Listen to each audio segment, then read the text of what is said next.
Jadi sahabat Indonesia, ini tuntutan 17+8, tuntutan rakyat.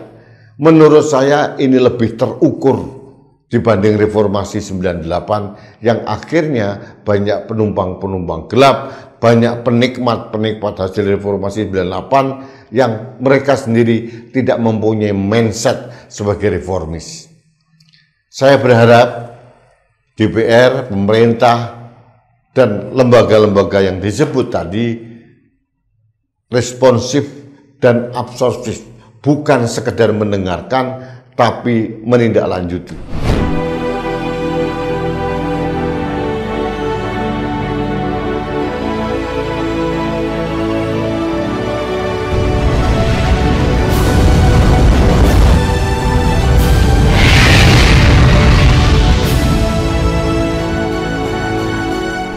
Halo sahabat Indonesia, kita bertemu kembali dalam Opini Rudy di Anak Bangsa Channel.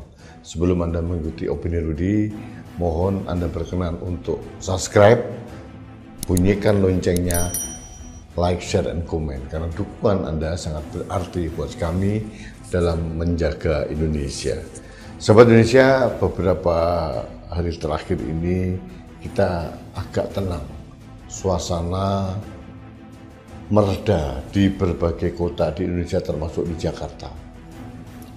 Demonstrasi besar-besaran yang dimulai tanggal 25 Agustus sampai tanggal 31 Agustus itu membuat luka yang mendalam.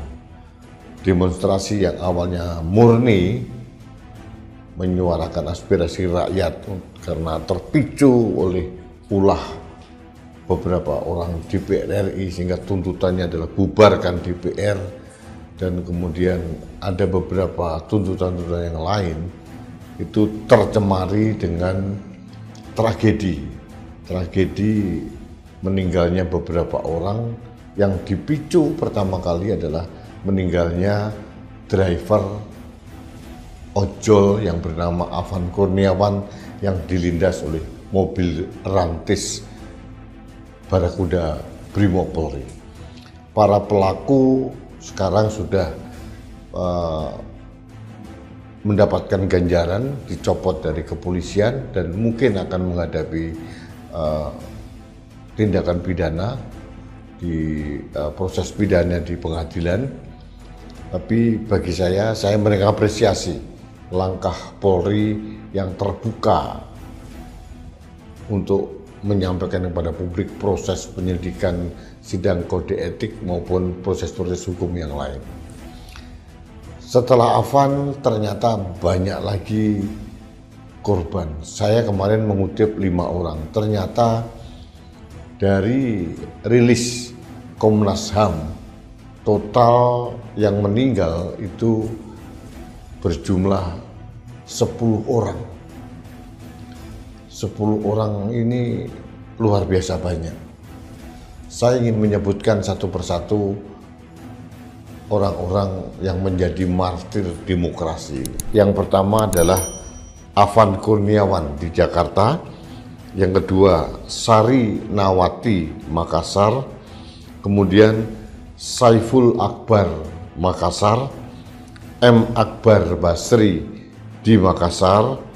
Kemudian Rusma Diansah di Makassar, Sumari di Solo. Sumari ini adalah pengemudi becak yang tidak ikut aksi tapi terjebak dalam demonstrasi sehingga dia kena gas air mata, akhirnya meninggal beliau. Kemudian Reza Sandi Pratama, ini mahasiswa Amikom di Yogyakarta yang kematiannya masih misterius. Ada yang mengatakan dianiaya aparat, ada yang mengatakan kena gas mata, masih dalam proses penyelidikan. Yang ke-8 adalah Andika Lutfi Falah di Jakarta. Kemudian Eko Juliarto Junior di Semarang, dan yang terakhir ini adalah Sabtino Sesa di Manokwari, Papua Barat. Ada 10 orang. 10 ini jumlah yang sangat banyak dan tidak perlu terjadi. Kerusuhan akhirnya ditunggangi oleh kelompok-kelompok anarko yang melakukan anarkisme dan vandalisme, merusak fasilitas umum, melakukan penjarahan di sana sini, dan mereka ini, kaum anarko ini, entah siapa yang menggerakkan, ini masih diselidiki oleh aparat keamanan. Yang jelas mereka yang merusak fasilitas umum, yang melakukan penjarahan, yang melakukan vandalisme, itu bukan kelompok mahasiswa, bukan kelompok driver ojol, bukan kelompok kaum buruh, bukan kelompok elemen masyarakat yang murni menyuarakan kegelisahan. Tanggal 25 Agustus, protes masyarakat kepada DPR sebetulnya itu hanya trigger saja. Pematiknya adalah tingkah laku beberapa anggota DPR yang laku lacak, overacting, yang tidak punya kepekaan sosial kepada penderitaan rakyat. Inti atau akar masalah yang sebenarnya yang dialami oleh masyarakat luas di Indonesia ini adalah ketidakadilan yang merajalela atau keadilan yang terkoyak-koyak. Rakyat begitu susah di berbagai lini, tapi tingkat elit dimanjakan dengan berbagai fasilitas. Belum lagi korupsi-korupsi, rangkap jabatan dan sebagainya. Ini membuat rakyat terluka, dan ketimpangan ini semakin melebar karena ketidakpekaan para pejabat publik, baik pemerintah maupun anggota DPR. Nah, sekarang ini saya menyambut gembira ada beberapa tokoh di media sosial maupun di aktivis koalisi masyarakat sipil memformulasikan 17+8 tuntutan rakyat. Bagi saya ini adalah reformasi jilid 2, reformasi yang jauh lebih realistis, berpijak ke bumi, berpijak pada kepentingan rakyat real, dan berpijak pada kenyataan dan sangat terukur dan terarah. Untuk itu saya akan mengajak Anda untuk membacakan tuntutan rakyat yang diformulasikan dalam 17+8. Sahabat Indonesia, tuntutan ini diformulasikan dengan cara yang sangat formulatif, narasi yang terukur, dan arahnya jelas.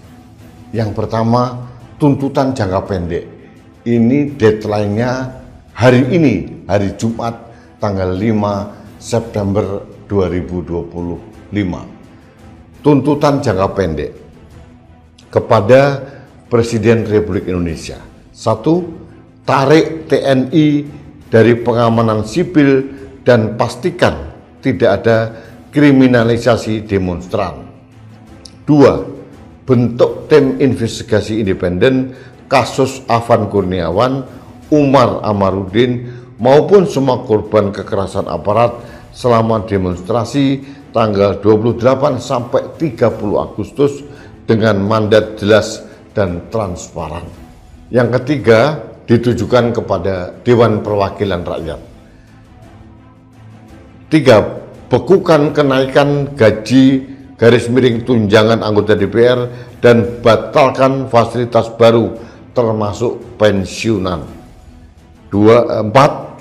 Publikasikan transparansi anggaran, gaji, tunjangan rumah, fasilitas DPR. 5. Dorong Badan Kehormatan DPR untuk memeriksa anggota yang bermasalah, termasuk selidiki melalui KPK. Berikutnya yang ke-6, kepada Ketua Umum Partai Politik. 6. Pecat dan jatuhkan sanksi tegas kepada kader DPR yang tidak etis dan memicu kemarahan publik. 7. Umumkan komitmen partai untuk berpihak kepada rakyat di tengah krisis. 8. Libatkan kader dalam ruang dialog publik bersama mahasiswa dan masyarakat sipil. Berikutnya kepada Kepolisian Republik Indonesia. 9. Bebaskan seluruh demonstran yang ditahan. 10. Hentikan tindakan kekerasan polisi dan taati SOP pengendalian massa yang sudah tersedia. 11. Tangkap dan proses hukum secara transparan anggota dan komandan yang melakukan dan memerintahkan tindakan kekerasan dan melanggar HAM. Ini kepada Tentara Nasional Indonesia. 12. Segera kembali ke barak, hentikan keterlibatan dalam pengamanan sipil. 13. Tegakkan disiplin internal anggota TNI, tidak mengambil alih fungsi Polri. 14. Komitmen publik TNI untuk tidak memasuki ruang sipil selama krisis demokrasi. Berikutnya kepada Kementerian Sektor Ekonomi. 15. Pastikan upah layak untuk seluruh angkatan kerja, termasuk namun tidak terbatas pada guru, nakes, buruh, dan mitra ojol di seluruh Indonesia. 16. Ambil langkah darurat untuk mencegah PHK massal dan lindungi buruh kontrak. 17. Buka dialog dengan serikat buruh untuk solusi upah minimum dan outsourcing. Sahabat Indonesia, ini tuntutan jangka pendek dengan deadline hari ini, hari Jumat, tanggal 5 September 2025. Berikutnya akan saya bacakan 8 tuntutan jangka panjang. Ini berlaku selama setahun ke depan. Tuntutan jangka panjang. 1. Bersihkan dan reformasi DPR besar-besaran. Lakukan audit independen yang diumumkan ke publik. Tinggikan standar prasyarat anggota DPR dalam kurung tolak mantan koruptor dan tetapkan KPI untuk evaluasi kinerja. Hapuskan perlakuan istimewa, pensiun seumur hidup, transportasi, dan pengawalan khusus dan pajak ditanggung APBN. 2. Reformasi partai politik dan kuatkan pengawasan eksekutif. Partai politik harus mempublikasikan laporan keuangan pertama mereka dalam tahun ini, dan DPR harus memastikan oposisi berfungsi sebagaimana mestinya. 3. Susun rencana reformasi perpajakan yang lebih adil. Pertimbangkan kembali keseimbangan transfer APBN dari pusat ke daerah. Batalkan rencana kenaikan pajak yang memberatkan rakyat dan susun rencana reformasi perpajakan yang lebih adil. 4. Sahkan dan tegakkan undang-undang perampasan aset koruptor. DPR harus segera mengesahkan RUU perampasan aset dalam masa sidang tahun ini untuk menunjukkan komitmen serius memberantas korupsi, diiringi dengan penguatan independensi KPK dan Undang-Undang Tipikor. 5. Reformasi kepemimpinan dan sistem kepolisian agar profesional dan humanis. DPR harus merevisi Undang-Undang Kepolisian, desentralisasi fungsi polisi, ketertiban umum, keamanan, dan lalu lintas dalam 12 bulan sebagai langkah awal. 6. TNI kembali ke barak tanpa pengecualian. Pemerintah harus mencabut mandat TNI dari proyek sipil seperti pertanian skala besar, seperti food estate tahun ini, dan DPR harus mulai revisi Undang-Undang TNI. 7. Perkuat Komnas HAM dan lembaga pengawas independen. DPR harus merevisi Undang-Undang Komnas HAM untuk memperluas kewenangan terhadap kebebasan berekspresi. Presiden harus memperkuat Ombudsman serta Kompolnas. 8. Tinjau ulang kebijakan sektor ekonomi dan ketenagakerjaan. Tinjau serius kebijakan PSN dan prioritas ekonomi dengan melindungi hak masyarakat adat dan lingkungan. Evaluasi Undang-Undang Cipta Kerja yang memberatkan rakyat, khususnya buruh. Evaluasi audit tata kelola Danantara dan BUMN. Sebagai catatan, tuntutan jangka panjang ini diberikan tenggat waktu sampai 30 Agustus 2026. Jadi sahabat Indonesia, ini tuntutan 17+8, tuntutan rakyat. Menurut saya ini lebih terukur dibanding reformasi 98 yang akhirnya banyak penumpang-penumpang gelap, banyak penikmat hasil reformasi 98 yang mereka sendiri tidak mempunyai mindset sebagai reformis. Saya berharap DPR, pemerintah, dan lembaga-lembaga yang disebut tadi responsif dan absorbtif, bukan sekedar mendengarkan tapi menindaklanjuti. Saya khawatir kalau 17/8 ini tuntutan rakyat tidak dikabulkan, tidak ditindaklanjuti dengan langkah-langkah konkret dan nyata, kemarahan rakyat akan bergulat. Kita tahu, kita sudah mengalami beberapa hari yang lalu. Bagaimana kalau rakyat marah? Bagaimana kalau rakyat bergolak? Kita sangat setuju untuk menyuarakan kebebasan berekspresi, menyuarakan kebebasan berpendapat karena itu dilindungi oleh konstitusi. Meskipun saya mengecam keras anarkisme, penjarahan maupun vandalisme. Penjarahan, vandalisme itu tidak masuk dalam rumpun gerakan demokrasi. Sahabat Indonesia, kita harus luruskan arah demokrasi di negeri ini. Kita harus tegas melindungi kemuliaan tujuan kita agar tidak ada penumpang-penumpang gelap dari reformasi jilid 2 ini. Ini reformasi yang sangat serius, lebih terukur, dan sasarannya jelas, tenggat waktunya jelas.